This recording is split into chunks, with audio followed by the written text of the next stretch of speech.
어, 저희 교회가 새로운 캠페인을 좀 벌였으면 좋겠다라는 마음이 들어서 이번 주에 우리 옆 사람과 인사할 때 이렇게 한번 외치면서 인사하겠습니다. 먼저 인사합시다. 시작. 먼저 인사합시다.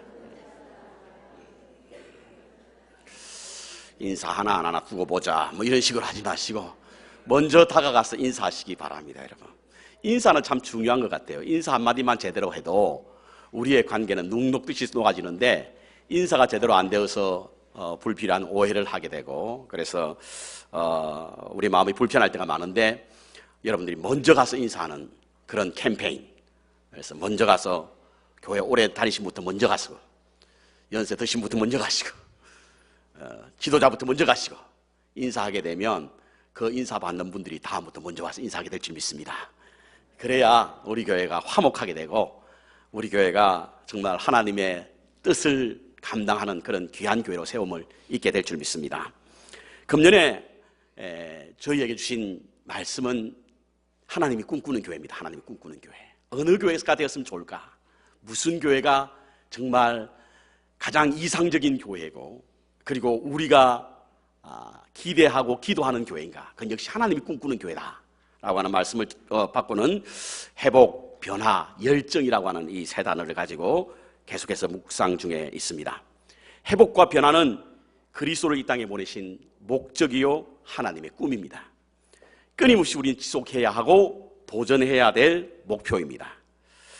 이는 우리의 노력과 열심으로 되는 것이 아니라 하나님의 은혜로 그리스도를 통하여 얻어지는 것이기 때문에 우리는 항상 예수님을 품고 말씀에 거하며 주님을 갈망해야 될 줄 믿습니다.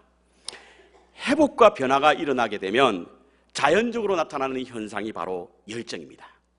그래서 열정은 회복과 변화의 소산물이다, 이렇게 말할 수가 있습니다.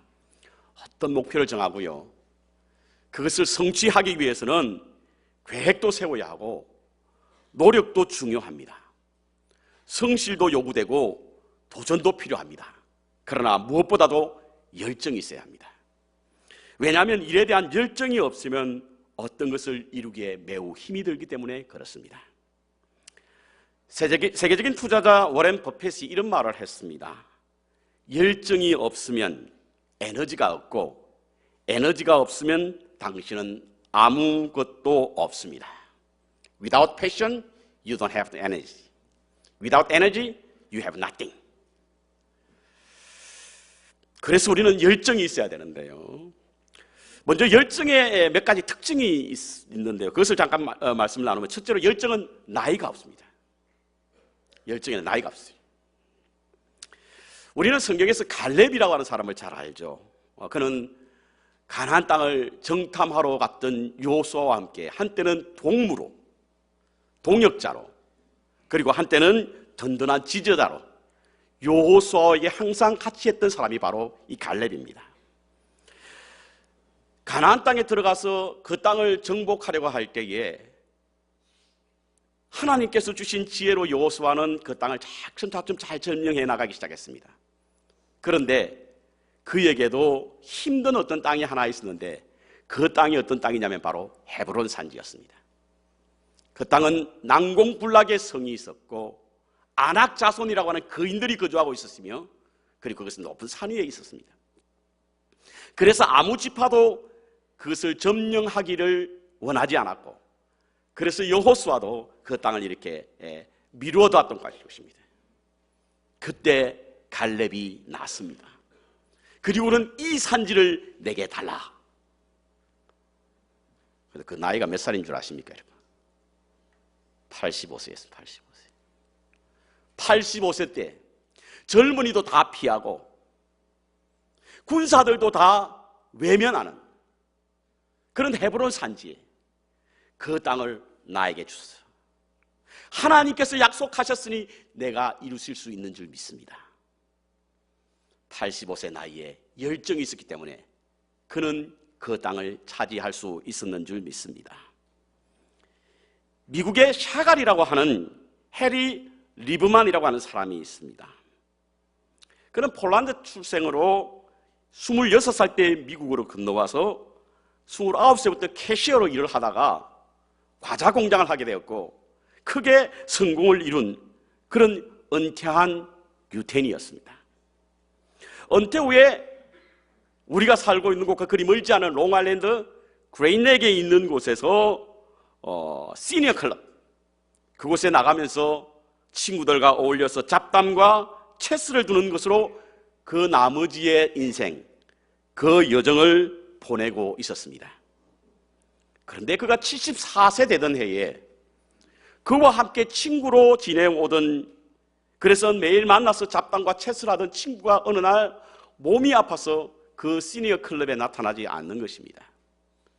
그러자 이 해리 리브만이라고 하는 사람은 혼자서 아무것도 하지 못한 채 지루한 시간을 보내고 있었고, 그것을 본 자원봉사자가 선생님, 그림을 한번 그려보시죠 라고 권유하면서 미술교실에 등록하게 했다고 합니다. 이것이 바로 그의 인생의 결정적 전환점이 되었습니다. 그래서 그는 그림을 그리기 시작했습니다. 많은 사람들이 너무 늦은 나이다라고 생각하고 포기할 것을 종용했지만 그는 정열을 불태우며 내 인생이 이제부터 시작이야. 74세.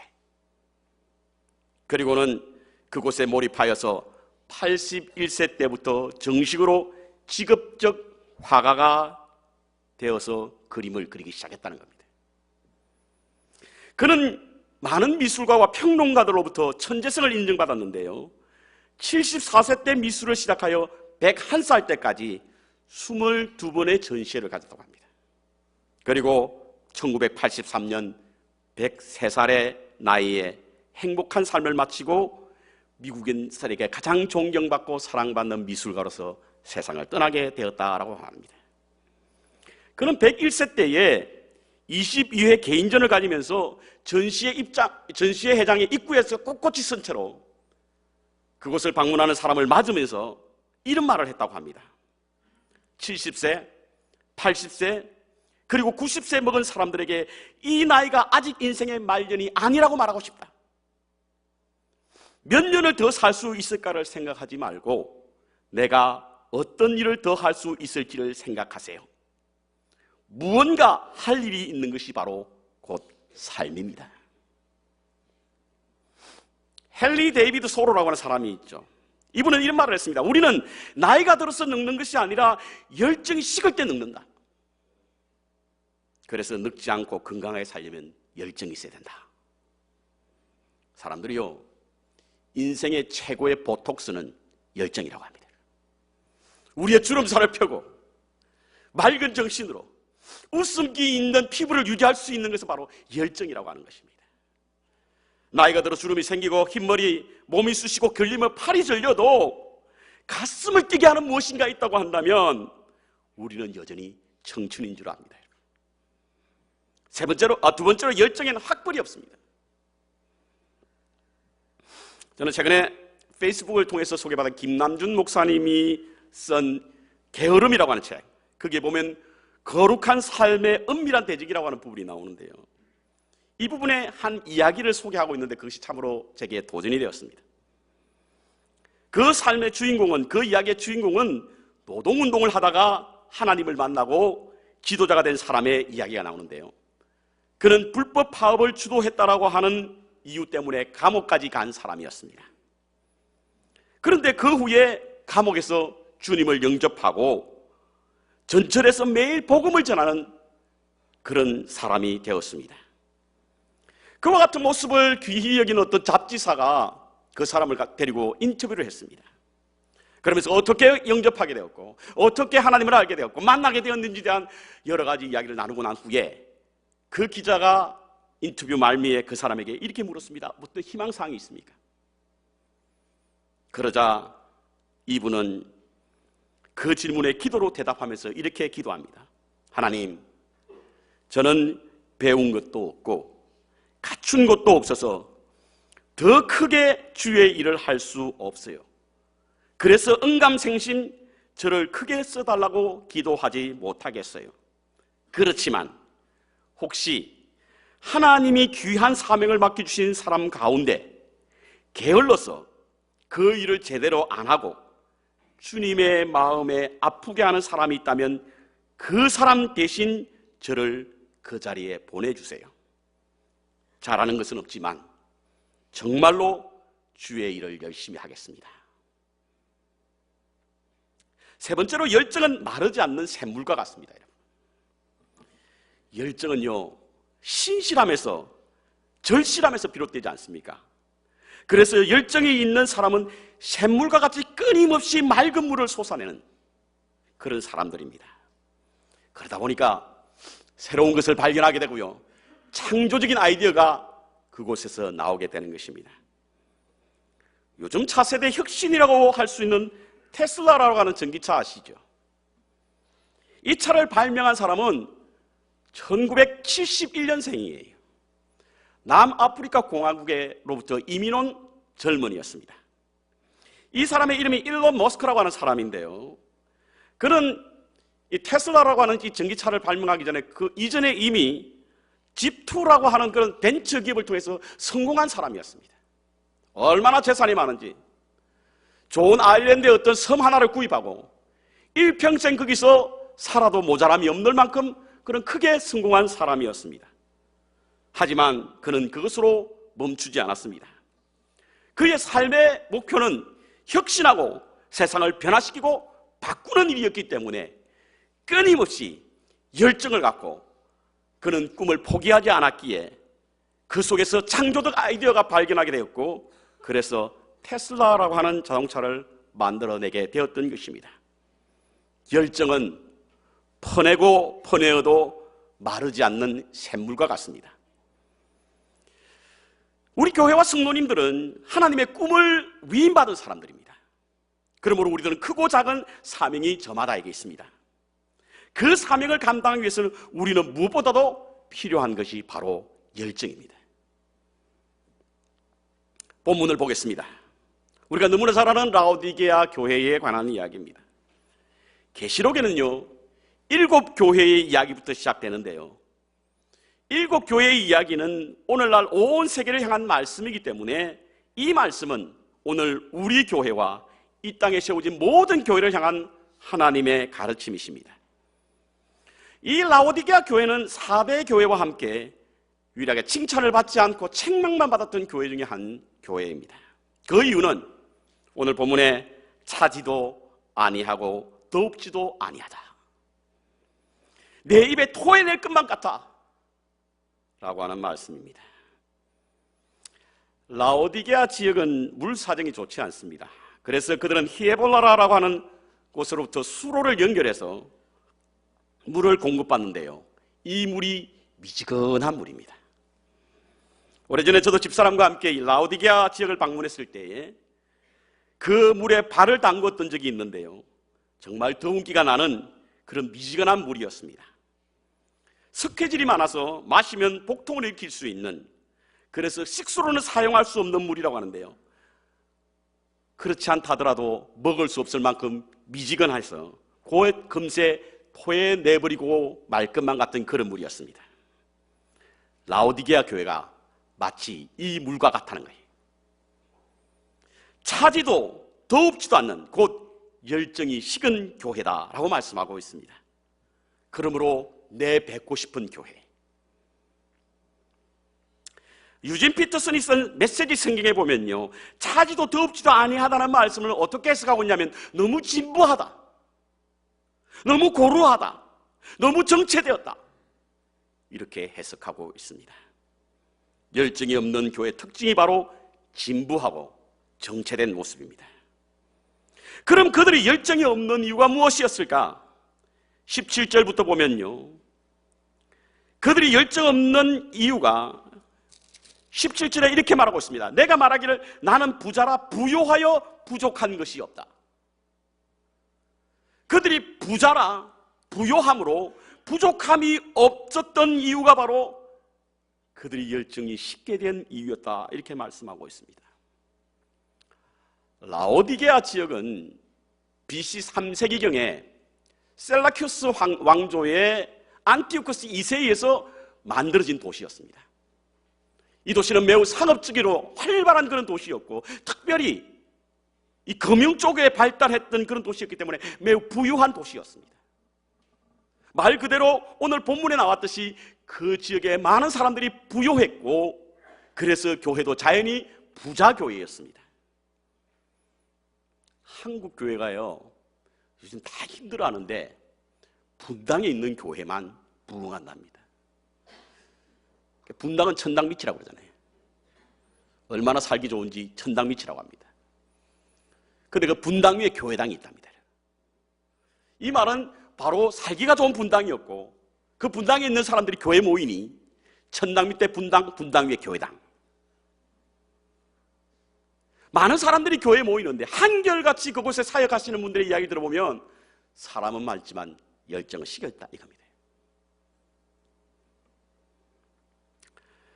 이는 삶의 여유가 영적 나태를 가져왔고, 그로 인해서 믿음의 열정이 식게 되었다는 사실인 것입니다. 그저 믿음 생활을 문화생활의 한 일부분으로 생각하고 헌신과 희생보다는 교제와 친교를 우선순위에 둠으로 말미암아 믿음의 열정이 식어졌다는 거예요. 그런 부요가 왜 믿음의 열정을 식게 만드는 것인가? 오늘 본문에는 왜 부요가 믿음을 식게 만들었는가에 대한 말씀은 기록되어 있지 않습니다. 하지만 하나님의 영이 이 라오디게아 교회를 향하여 책망하는 이 세 가지를 통해서 우리는 역설적으로 무엇이 그들로 하여금 열정이 식게 만들었는가를 알 수 있게 하는데요. 첫 번째로 불로 연단하라 이겁니다. 일반적으로 불로 연단한다라고 하는 의미는요, 이 불순물을 제거해서 순금으로 만들 때 사용하는 단어가 바로 불로 연단하는 것입니다. 그래서 이 말씀은 세상에 물들지 않은 순수한 믿음을 지켜야 한다. 그러기 위해서는 너희들이 연단되어야 된다 이겁니다. 라오디게아 교회가 신앙의 순수성을 잊어버리고 하나님을 향한 갈망을 잃어버렸던 것은 바로 삶에 안락이 주는 그런 영적 게으름, 영적 나태함, 이런 것들 때문이란 거예요. 그것이 바로 열정을 식게 만들었다 이겁니다. 그러므로 불로 연단하라. 불로 연단하라. 여러분, 고난과 고통은요, 순수한 정금과 같은 믿음을 만드는 재련소입니다. 여러분, 우리 믿음의 삶을 한번 돌아보십시오. 언제가 가장 하나님과 가까웠고 언제가 가장 하나님에 대한 열정이 있었습니까? 고난받을 때 아니겠어요? 고통당할 때 아니겠습니까? 연단이 없다 보니까 우리에게 하나님에 대한 갈망도 없고 열정도 없고 하나님을 향한 믿음도 사라진 거예요. 그저 습관처럼 형식해져서 예배를 드리게 되고 습관을 쫓아서 하나님 앞에 나오게 될 때가 얼마나 많이 있습니까? 그래서 열정이 식었다는 거예요. 연단하라고 합니다. 순수한 믿음을 회복하라는 거예요. 하나님을 향한 열정을 다시금 회복시키라고 하는 겁니다. 그러면 우리가 어떻게 해서 연단할 수 있을까? 여러분, 우리의 넉넉함을 연단할 수 있는 방법이 무엇입니까? 여러분, 우리의 넉넉함을 나누는 것이 바로 연단입니다. 그런데 나누는 것도요, 우리가 고통을 당할 만큼 나누는 것이 연단이에요. 목사님, 얼마를 나누어야 됩니까? 얼마를 나누는 것이 하나님께서 우리에게 주신 그런 나눔의 양이고 얼마만큼 나누는 것이 하나님이 기뻐하는 것입니까? 진정한 섬김과 나눔은요, 나눔을 통해서 우리에게 고통이 오는 그것이 바로 나눔의 분량입니다. 내가 쓸 것 다 쓰고 남으면 주고 내가 이용할 것 다 이용하고 남으면 주는 그것은 고통이 아니죠. 나눌 때 우리가 고통이 있게 되는 것이 진정한 나눔이라는 거예요. 그것이 바로 부유한 자가 누리는 그런 연단입니다. 예를 들어서 우리가 외식을 하기 위해서 모아뒀던 돈, 그 사람은 섬김으로 말미암아 외식을 하지 못할 때 오는 고통, 옷을 하나 사려고 준비했던 돈, 그 사람에게 나눠줌으로 말미암아 옷을 하나 사지 못하는 그런 고통, 이것이 바로 우리에게 연단케 하는 것이고 이것이 우리에게 열정을 새롭게 만드는 것이라는 사실인 겁니다. 두 번째, 흰옷을 입으라는 거예요. 흰옷을 입으라. 지금은 그렇지 않지만 고대에는 옷이 그 사람의 신분이었습니다. 그래서 누가복음 15장에 보면 탕자가 종이 되어서 돌아왔을 때에 아버지가 제일 먼저 한 일이 바로 옷을 갈아입히는 거예요. 종으로 입었던 옷을 벗게 하고 아들의 신분의 옷을 바꿔 입은 겁니다. 오늘 본문에 특별히 흰 옷을 입으라고 했는데요, 이 흰 옷은 하나님의 백성, 곧 구원을 얻은 사람들의 상징적인 색깔이 바로 흰색입니다. 그래서 요한계시록에 보면요, 흰 옷에 관한 말씀이 참 많이 나오는데, 구원받은 성도들이 하늘에서 아름다운 노래를 부르며 면류관을 벗어 하나님께 드리는 그 찬양대, 흰 옷. 승리를 상징하는 종려나무 가지를 흔들고 검은보를 타고 노래를 부르는 성도들이 입은 옷, 흰 옷. 그래서 이를 그리스도의 옷이라고 부르는 겁니다. 그리스도의 옷을 입으라는 거예요. 예수님께서 이 땅에 참 가난한 자의 삶을 사셨습니다, 여러분. 그분은 머리 둘 곳도 없는 분이셨습니다. 안식일에도 밀을 비벼 먹어 살아야 하는 그런 가난한 삶을 사셨어요. 그런데 주님은 정말 가난한 분이셨습니까? 아니지 않습니까, 여러분? 고린도후서 8장 9절에 보면요, 우리 주 예수 그리스도의 은혜를 너희가 알거니와 부요하신 자로서 너희를 위하여 가난하게 되심은 그의 가난함을 인하여 너희로 부요케 하려 함이라. 주님이 가난하게 되신 것은 우리로 부요케 하기 위함입니다. 그럼 하나님께서 우리에게 부요케 하신 것이 무엇일까? 그것은 그리스도를 통하여 하나님의 구원과 사랑과 은혜를 깨닫는 것이 부요입니다. 가난하셔서 이 땅에 오신 것은 바로 우리로 하여금 하나님의 구원과 사랑과 은혜를 깨닫게 함으로 하늘의 부요, 그것을 위하여 이 땅에 오신 것입니다. 그 옷을 입을 때에 진정한 영적 부요를 느낄 수 있다는 거예요. 그리스도의 옷을 입을 때 우리는 하나님이 우리에게 베푸실 그 부요를 누릴 수 있다는 하는 사실인 것입니다. 세 번째로, 안약을 사서 눈에 발라라. 라오디게아 교회가 열정이 식었던 가장 큰 요인은 바로 그들이 영적 소경이 되었다는 사실인 거예요. 보지 못했다는 겁니다. 그래서 자신을 돌아보지 못하니 스스로의 영적 빈곤이 가지는 수치를 바라보지 못했다는 거예요. 우리의 벌거벗은 모습을 보지 못한 거예요. 자신이 지금 벗고 있던 사실을 알지 못했어요. 소위 말하는 벌거벗은 임금님과 같은 그런 삶을 살았다는 겁니다. 부요한 삶이요, 사는 사람들의 특징 중에 하나가 뭐냐면, 잘 살게 되면 모든 인생의 성공으로 착각합니다. 잘 살게 된 부자가 되면요, 모든 인생이 상류한 것으로 착각해요. 어쩌면 인생의 부요가 우리의 영적 가난을 가져올 수도 있는데, 모든 것이 다 퍼펙트하고 생각하기 때문에 권력도 잡으려고 하고 명예도 얻으려고 하고, 그렇지 않습니까, 여러분? 오히려 우리 눈에 보이는 부요가 영적 빈곤을 가져올 수 있는 말이죠. 부요할수록 우리는 우리의 영적 빈곤을 염려해야 하고, 그래서 우리의 눈에 안약을 발라 우리 스스로를 성찰할 수 있는 지혜를 가져야만 영적 빈곤에 시달리지 않을 줄 압니다. 그들이 부유하다고 하나 실제로 그렇지 않았다고 본문은 말씀하고 있습니다. 실제로는 가난하고 눈멀고 헐벗은 자라는 거예요.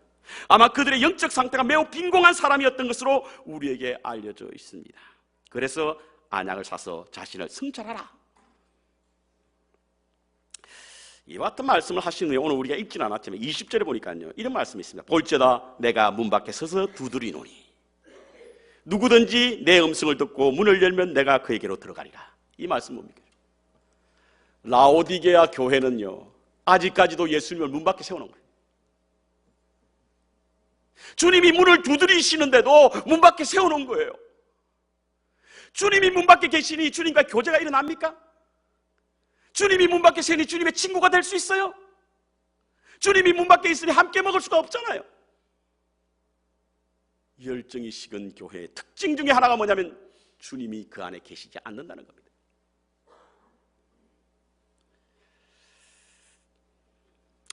이와 같은 교회를 향하여 19절에는 이와 같은 말씀을 합니다. 책망하여 징계하노니 그러므로 내가 열심을 내라 회개하라. 이를 메시지 성경은 이렇게 번역하고 있습니다. 자극하고 고치고 인도해서 그들이 최선의 삶을 살 수 있도록 책망하라. 일어나라, 뒤로 돌아서라, 하나님을 향하여 뛰어라.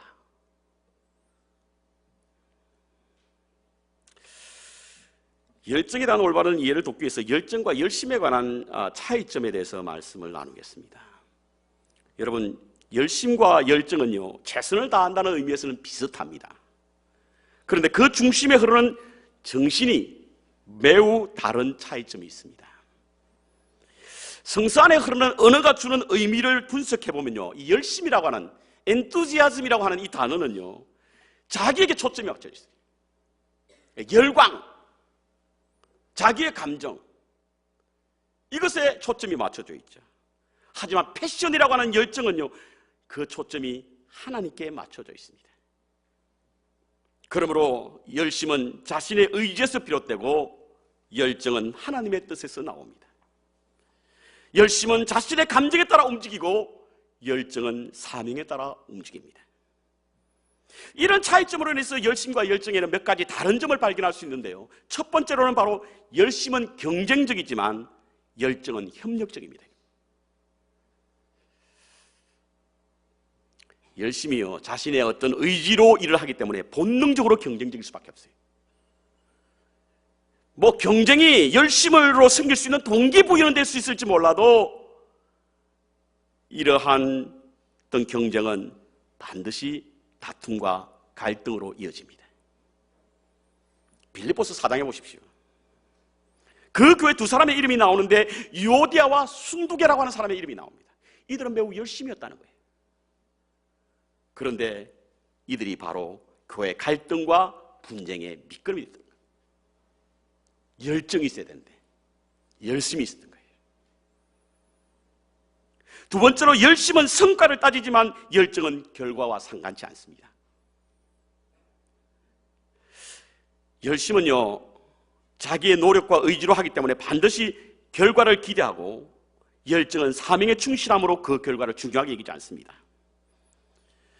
결과나 성과는 일의 보람을 느끼기 때문에 참 우리에게 열심으로 섬길 수 있는 그런 동기가 됩니다. 하지만 그것에 집착하다 보면 그 결과에 따라서 때로는 자만하게 되고 때로는 낙심하게 된다는 거예요.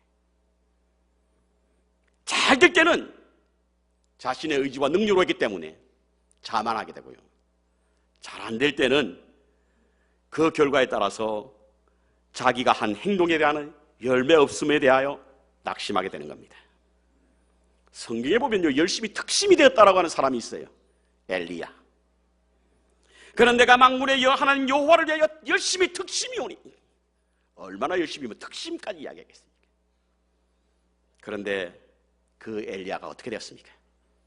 그는 그의 열심으로 850명의 아세라상과 바알상을 물리쳤지만 결국에는 그럼에도 불구하고 그 결과가 좋지 않으니까 여전히 바알과 이세벨이 그를 죽이려 한다라고 하는 결과를 부닥치자 그는 로뎀나무 안에서 심각한 우울증에 빠져서 하나님 나를 데려가십시오 라고 하는 낙심에 사로잡히지 않습니까, 여러분?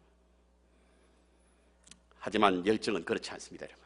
또 패션이라고 하는 열정이라고 하는 패션이라는 단어가 여러분 순환, 예수님의 순환, 더 패션 오브 크라이스트라고 하는 영화에 보면 더 패션이라고 하는 이 관용어가 바로 예수님의 순환을 말씀하는데요, 열정은 어떤 순환에도 흔들리지 않고 어떤 결과에도 낙심치 않는 힘이 있음을 말해주고 있는 것이 바로 이 열정입니다. 교회와 성도는 자신의 의지로 결집된 열심보다는 하나님이 주신 사명의 중심이 된 열정이 있어야 될 줄 믿습니다. 열심은 죽고 열정이 살아나야 돼요. 하지만 여러 가지 이유로 인해서 열정이 식을 때가 있죠. 이러한 때 우리가 취할 행동은 무엇인가? 첫째로 우리는 열정이 식을 때에 우리를 에너지를 공급받아야 합니다. 건강한 삶이 건강한 몸에서 나오듯이 건강한 열정은 건강한 에너지에서 나옵니다. 그래서 끊임없이 우리 에너지를 공급받아야 돼요. 그럼 에너지가 뭡니까? 성령입니다. 성령. 우리에게 역동적인 힘을 가지게 하고 끊임없이 열정을 갖게 하는 분이 바로 성령님이세요. 저는 사도 바울 선생의 전도 여행을 추적하며 터키와 그리스 여행을 하고 난 후에 곳곳에서 보았던 바울의 열정을 읽고는 돌아와서 열정에 관한 설교를 한번 했던 적이 있습니다. 아니, 어떻게 사람의 힘으로 갈 수 없는 곳에 가게 되었고 할 수 없는 일을 하게 되었을까? 도대체 무엇이 저렇게 바울로 하여금 갈 수 없는 곳을 가게 했고 할 수 없는 일을 하게 했을까? 열정이었다. 그럼 그 열정은 어디서 나왔을까? 그리고 찾은 답이 바로 사도행전 9장에 아나니아가 그에게 안수했을 때 나타났던 현상입니다. 아나니아는 아나니아 삽비라고 그 다른 사람이 아나니아입니다. 제사장 아나니아. 예수님의 부활하신 모습을 본 바울에게 가서 그 머리에 손을 얹었을 때 두 가지 현상이 일어났는데 하나는 비늘이 벗겨지고 다른 하나는 성령이 그 가운데 임했다는 거예요. 그 이후로 바울은 가는 곳곳마다 성령의 이끄심을 따라 움직였고 성령의 지시를 따라 행했습니다. 때로는 그가 낙심하고 때로는 절망하고 그래서 그의 열정이 식어질 때도 성령께서 에너지를 공급함으로 말미암아 그의 식지 않은 열정을 보였던 것을 보았습니다. 두 번째로 열정적인 환경을 조성해야 됩니다. 우리의 열정이 식지 않기 위해서는 우리가 열정의 환경을 조성해야 합니다. 열정은요 다른 것과 마찬가지로 전염성이 강해요. 전염성이 강합니다. 그래서 열정이 식지 않기 위해서는 열정적인 사람과 만나야 합니다. 열정적인 책을 읽어야 합니다. 열정적인 사람과 비전을 함께 나눠야 합니다. 그래야 열정이 식지 않습니다. 저는 매년마다 연말이 지나고 나면 영적으로 소진함, 좀 더 하면 탈진까지 느낄 때가 참 많이 있습니다. 특별히 금년에는 모든 행정 임무들이 바뀌고 속회가 편성되고 그리고 작년 연말에 장례가 있었고 금년 신년 초에 장로가 있다 보니까 너무 많은 설교를 준비하고 너무 많이 이 문제에 대해 집착하다 보니까 제 스스로 영적 소진을 느끼는 거예요. 그래서 매년 1월 달에 모든 행사가 다 끝이 나고 나면 저는 쉼을 위한 어떤 회복의 시간이 필요해서 그러한 시간을 갖게 됩니다. 언젠가는 1월 달에 여행을 갔습니다. 그런데 회복되지 않았습니다. 볼 때는 좋았지만 돌아와 보니까 여전히 제 마음속에 답답하고 클클한 마음을 가눌 길이 없었습니다. 그때 이후로 제가 제 영성을 회복하는 방법이 뭐냐면 바로 선교지에 가는 거였어요. 필리핀을 다녀왔고 캐나다를 다녀왔고 금년에는 미얀마를 갑니다. 그곳에 가보면요 열악한 환경 속에서도 구원을 위하여 자신의 생명을 헌신의 산 제물로 바치는 사람들을 보면 그들의 열정이 제게 다가옴을 느끼는 거예요. 그래서 그 열정으로 다시 회복하는 겁니다. 여러분, 우리에게 열정이 식을 때에 열정 있는 사람을 만나시기 바랍니다. 열정 있는 사람과 함께 비전을 쉐어하시기 바랍니다. 열정 있는 사람의 책을 읽으시기 바랍니다. 요한 웨슬리 목사님도요 깊은 영적 갈등에 사로잡혔던 적이 있었습니다. 그런데 그게 그러한 갈등 속에서 그를 회복시킨 사람이 누구냐면 우리에게는 잘 알려지지 않은 팻 벨러라고 하는 사람이었어요. 팻 벨러. 요한 웨슬리보다 더 어린 사람이었어요. 그런데 요한 웨슬리 선생의 일기에 보면 1738년에 그가 회심을 했는데 그 전에, 그 이전의 해에 유난히 피터 벨러에 관한 말이 계속 나옵니다. 그러나 한번 이런 일이 있었어요. 도무지 믿음이 없어서 말씀을 선포하지 못했다는 겁니다. 여러분, 목사가 설교할 때 말씀에 확신이 있어야 설교를 하게 되는데 확신이 없다 보니까 그저 스테레오타입처럼 그냥 습관처럼 전하는 거예요. 웨슬리 목사님은 양심이 끌려서 차마 말씀을 전하기 못하게 될 때 이 피터 벨러라고 하는 사람을 찾아간다. 그러면서 그의 솔직한 마음을 고백했습니다. 내가 믿음이 확신이 없어서 믿음에 관한 설교를 하지 못하겠다. 그때 벨러라고 하는 사람은 요한 웨슬리 선생에게 이렇게 말했습니다. 믿음이 생길 때까지 믿음에 관한 설교하십시오. 믿음이 생기면 그 생긴 믿음으로 설교하십시오. 그와 같은 대화 있고 난 후에 웨슬리 목사님은 회복하였고 그 다음 달에 올드스게이트에서 주님께 회심하는 그런 역사가 일어나게 된 겁니다. 때로는 열정이 식어질 때가 있습니다. 그러나 그 열정이 식어질 때 우리는 열정 있는 사람, 열정 있는 책, 열정 있는 곳으로 가서 우리의 열정의 환경을 조성해야만 우리의 낙심된 식어진 우리의 가슴을 데울 수 있는 줄 믿습니다. 앤디 앤드루스가 쓴 폰드시의 위대한 하루, 제가 몇 번 아마 이분의 책을 소개했던 적이 있는데요, 그분이 이렇게 말씀하고 있습니다. 열정은 마음의 산물입니다. 열정은 멋진 꿈을 가진 사람을 도와주는 힘입니다. 열정은 확신을 갖고 평범한 사람을 뛰어난 사람으로 만들어줍니다. 당신에게 열정이 있으면 다른 사람들도 그 열정에 감화되어 당신의 꿈을 실현하는 일에 도움을 줍니다. 열정만 있으면 이 세상에서 극복하지 못할 일이 없습니다. 그 누구도 당신의 행동을 멈추지 못합니다. 우리는 날마다 영혼의 게으름과 싸워야 합니다. 스스로 강하게 붙들어 게으름에 빠져 악한 고집만 남는 사람이 되지 않도록 주님 앞에 가는 그날까지 우리 스스로를 바로 세워야 합니다. 땀을 흘리다가 주님 앞에 갔을 때에 정말 수고했다, 내가 어떻게 살았는지 내가 다 봤다 하시면서 우리의 땀을 닦아주실 그 주님을 만날 길에 그 길대로 살아가야 되지 않겠습니까? 그분이 원하시는 자리에서 그분의 거룩하신 뜻을 쫓아 열정을 가지고 사는 것보다 더 귀한 예물이 없음을 잊지 말아야 될 줄 믿습니다. 열정이 식으면 영적 슬럼프가 옵니다. 이 슬럼프는 우리의 영적 세계를 황폐하게 만들어 설렁화시키는 겁니다. 그러므로 열정이 식지 않도록 해야 합니다. 우리의 열정이 식지 않도록 에너지원인 성령님과 함께 동행하십시오. 뿐만 아니라 열정적인 공간에 머물므로 말미암아 우리에게 열정이 식지 않도록, 가슴이 식지 않도록 해야 될 줄 믿습니다. 식지 않는 믿음의 열정으로 주님과 함께 나누는 은혜와 축복이 저와 여러분에게 있기를 주님의 이름으로 축원합니다.